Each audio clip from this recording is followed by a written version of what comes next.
The sun glistened on the still waters of the lake as Linda strolled leisurely with her tiny dog trotting beside her.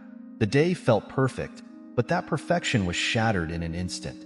A piercing cry shatters the serenity.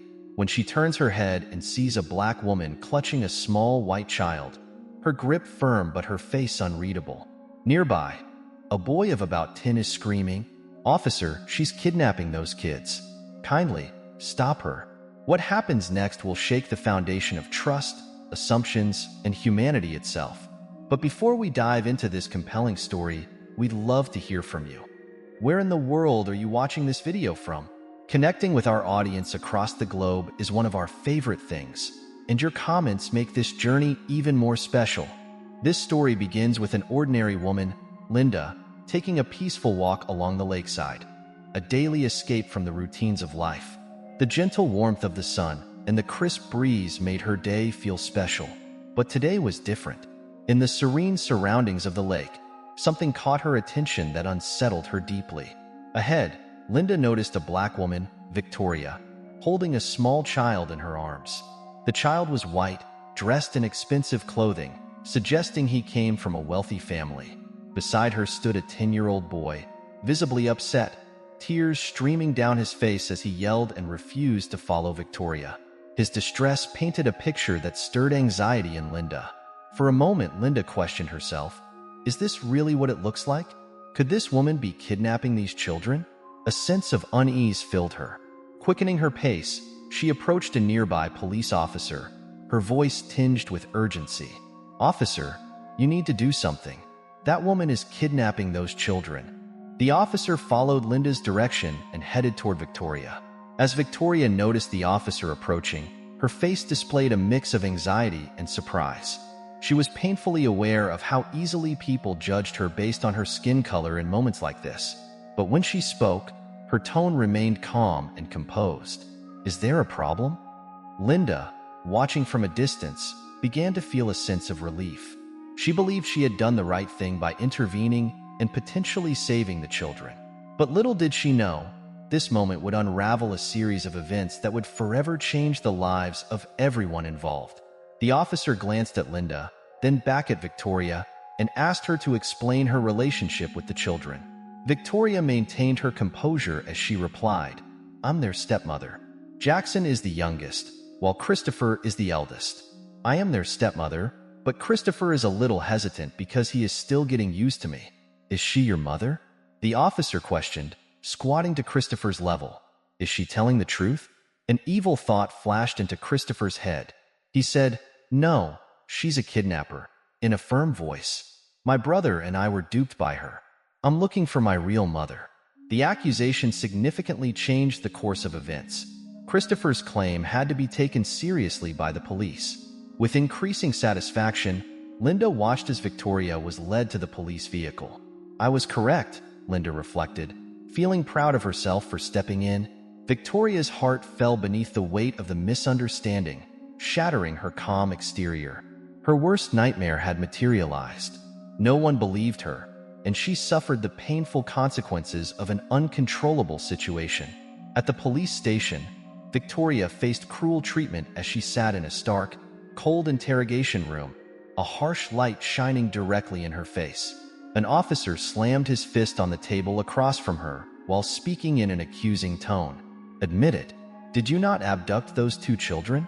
Victoria was unwavering. "I didn't take them hostage. Their stepmother is me. I've done nothing incorrectly." The officers persisted in pressing her for a confession in spite of her denials because they were dubious. Christopher, meanwhile, laughed to himself outside the interrogation room, pleased with the practical joke he had pulled. He had put his stepmother in danger, but he was blissfully ignorant of it. Jackson, his younger brother, sat quietly, unaware of the chaos. Eventually, the police managed to contact the children's biological mother, Emma, whose cold and indifferent demeanor surprised everyone upon her arrival at the station. With no emotion in her voice, she said, "I was about to leave for Hawaii with my boyfriend, but I had to come here because of their little prank." The officer was taken aback. "What did you say?" Emma smirked, her lips curling in a sarcastic smile. "The black woman is their stepmother. She married my ex-husband after our divorce. He's raising the kids while I lead my own life." The revelation stunned the entire police station. Victoria's story was true. Without further ado, Emma was eager to leave and catch her flight.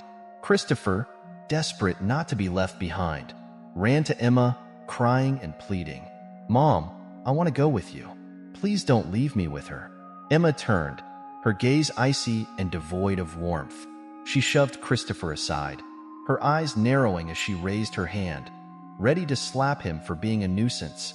But before her hand could connect, Victoria intervened, stepping in front of Christopher and taking the slap herself. Without a word, Emma stormed out, leaving as abruptly as she had arrived. Victoria stood there, her cheeks stinging from the blow, but her resolve unshaken. She looked at Christopher with a mix of pain and compassion, silently forgiving him for the turmoil he had caused. At that moment, the door of the police station burst open. George, Victoria's husband and the father of Christopher and Jackson, stormed in. It quickly became clear that George was the newly elected mayor of the city, just back from an extended business trip. His face was etched with worry upon learning of the situation. George rushed to Victoria, embracing her tightly. His voice choked with emotion. "I'm so sorry. I wasn't here to protect you. I'm truly sorry." The officer who had interrogated Victoria bowed his head in shame. As mayor, George demanded the officer's immediate demotion, speaking out forcefully about equality and the unacceptability of discrimination based on skin color. After addressing the police issue, George turned his stern gaze to Christopher.